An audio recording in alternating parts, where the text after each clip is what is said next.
اس بات کی طرف اشارہ کر رہے ہیں کہ اب صبح سے لے کر اب تک بہت تقریریں سن لی آپ کی چھوٹی رقم، یہی کہنا چاہتے ہوں نا؟ بہرحال تقریر کرنے کا کوئی موقع نہیں، صبح سے لے کر اب تک تقریباً کئی بچوں کو آپ نے سیرت نبی پر بات کرتے ہوئے سنا کہ محمد سے وفا تو نے تو ہم، یہ جہاں چیز ہے کیا لوح قلم تیرے ہیں۔ کئی بچوں کی تقریروں میں اس طرح کے اشعار آئے، لیکن اس کے مطلب کو کتنے لوگ سمجھے میں نہیں سمجھ پا رہا ہوں۔ جن الفاظ کو ہم نے اپنی تقریر میں پرو کر یہاں سب کے سامنے اس کا اظہار کیا، اب ہماری ذمہ داری ہے کہ ان الفاظ پر غور کرے اور اس کے معنی اور مطالب کو اپنے دل کی گہرائیوں میں اتارے، اس کا نقش، اس کا اثر ہماری زندگیوں میں نظر آئے، تو پتہ چلے گا کہ جو ہم نے ابھی زبان سے باتیں بتائی کہیں نہ کہیں اس کا تعلق ہماری عملی زندگی سے بھی ہے۔ صبح سے لے کر ابھی تک چاہے وہ تقریریں ہوں، چاہے وہ نعت ہو، بہت بہترین انداز بچوں کا تھا۔ اتنی اچھی تقریریں بچے کر سکتے ہیں ایسا شروع میں جب میں آیا تو لگ نہیں رہا، لیکن بچوں کو جب یہاں پر جرأت کے ساتھ، ہمت کے ساتھ، بنا ڈرے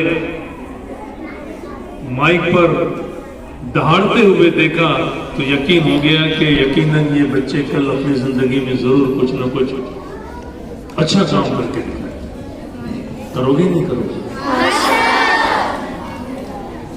دنیائی اعتبار سے بھلے ہی ہم لوگ کوئی کام چھوٹا کر لیں، لیکن اخلاقی اعتبار سے ہم کو ہمیشہ سب سے ہٹ کے رہنا ہے۔ آج کے دور کی اگر بات کریں اور خصوصاً لڑکیوں کے تعلق سے اگر بات کریں تو زمانہ ٹھیک نہیں۔ بہت بڑی ذمہ داری ہماری خواتین پر اور ہمارے بچیوں پر ہیں، لیکن ایمانی جذبہ کہیں نہ کہیں اگر کسی بھی دل کے چھوٹے سے حصے میں آپ کے پاس باقی ہے تو یقیناً وہ ایسی تمام تر گمراہی کی باتوں سے آپ لوگوں کی حفاظت کرو گی۔ بس نیت صاف ہو، ہماری نیت، اور کوشش یہ کرے کہ ہم ہمیشہ ہی پاک دامن رہیں۔ اتنی مبارک مجلس ہے، دور اتنا گیا گزرا ہوتا چلا ہے کہ ہم اصل دین کے راستے کو چھوڑ رہی ہوئی ایسی چیزیں جو دین نہ شریعت سے کہیں ثابت ہیں اس کی طرف ہمارے نوجوان راغب ہو رہے ہیں، اور وہ سمجھ رہے ہیں کہ ہم لوگ یہ نیکی کا کام کر رہے ہیں۔ تو میں نے کہا یہ دنیا کی چکا چوند الگ الگ روپ میں تمہارے سامنے آئے گی اور لگے گا کہ ہم یہ کام نیکی کا کر رہے ہیں، لیکن دراصل اگر ہم کو دین کا صحیح علم نہیں ہے، اگر ہم نے اس کی بات کی گہرائی کو نہیں سمجھا تو وہ نیکی کے دھوکے میں بہت بڑے گناہ کے مرتکب ہم لوگ ہو جائیں گے۔ بہت سوچ سمجھ کر قدم اٹھانے کی ضرورت ہے۔ میں خاص طور پر سبھی لڑکیوں سے یہ گزارش کروں گا کہ اپنے کردار کو اعلیٰ بنائیے، اور اس کا مطلب یہ نہیں ہے کہ صرف لڑکیوں کی ذمہ داری ہے، جتنی ذمہ داری لڑکیوں کی ہے میں سمجھتا ہوں اس سے دگنی ذمہ داری لڑکوں کی بھی۔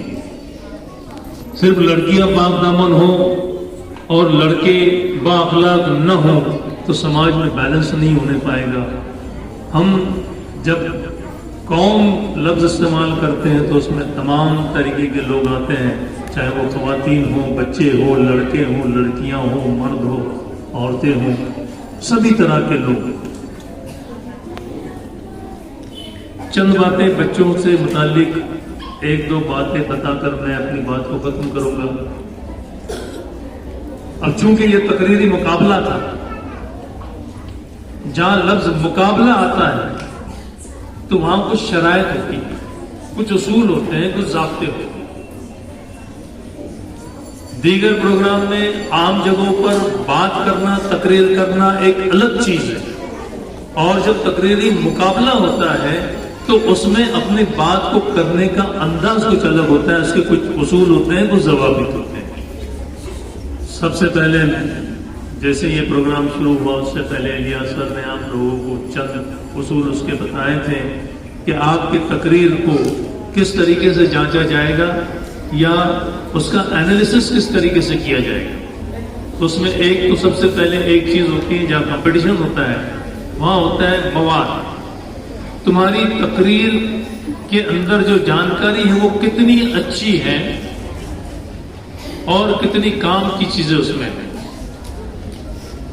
دوسرا ہوتا ہے تمہارا انداز بیان، تم ان چیزوں کو کس طریقے سے بیان کرتے ہو۔ تیسرا ہوتا ہے آپ کی بے باکی، آپ کتنے نیڈر ہو کر، بے باک ہو کر اپنی بات کو رکھتے ہو۔ اور چوتھا ہوتا ہے حرکات اور سکنات، جس کو انگریزی میں کہتے ہیں باڈی لینگویج۔ کیا کہتے ہیں؟ Body language. جب ہم لوگ بات کرتے ہیں تو کچھ اشارے ہاتھ کے، ہمارے چہرے پہ کچھ ایکسپریشنز سامنے ابھرتے ہیں جو ہماری بات کو پر اثر بناتے ہیں، اور وہ سامنے والے جو سننے والے ہیں ان کے دلوں تک جا کر وہ بات پہنچتی ہے۔ کب؟ اور یہ سب ہوتا ہے تمہاری حرکات اور سکنات کے اوپر۔ تمہاری تقریر کا جو مواد ہے وہ اس وقت تک کارگر ثابت نہیں ہوتا جب تک تمہاری حرکات اور سکنات، تمہارا لب و لہجہ اس کے انداز کے مطابق نہ ہو۔ کہاں چڑھاؤ ہو، کہاں اتار ہو، کہاں بات میں تیزی ہو، کہاں آواز میں تیزی ہو، کہاں آواز میں نرمی ہو، کہاں رکنا ہے، کہاں تیزی سے بڑھنا ہے۔ ان ساری چیز کی تمیز جس کے پاس ہے، سمجھ لو وہ چیز ہے۔ اب یہ تو تمہاری پہلی، میں سمجھتا ہوں کئی دنوں کے بعد سیرت النبی کا یہ جلسہ ہوا ہے، اور اس پر تقریری مقابلہ تو میں سمجھتا ہوں کہ اس طرح 5-7 سال میں تو مجھے یاد نہیں آتا اس طرح کا تقریری مقابلہ ہوا ہو۔ ایک اچھا موقع آپ لوگوں کو ملا تھا، اور آپ لوگوں نے بھرپور کوشش کی۔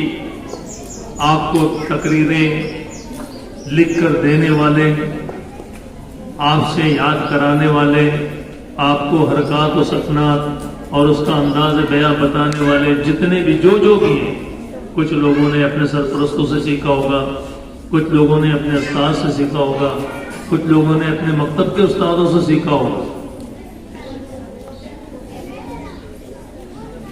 ان کا بھی یہاں پر ہم کو شکر گزار ہونا چاہیے۔ آئندہ جب تقریریں آپ کی ہو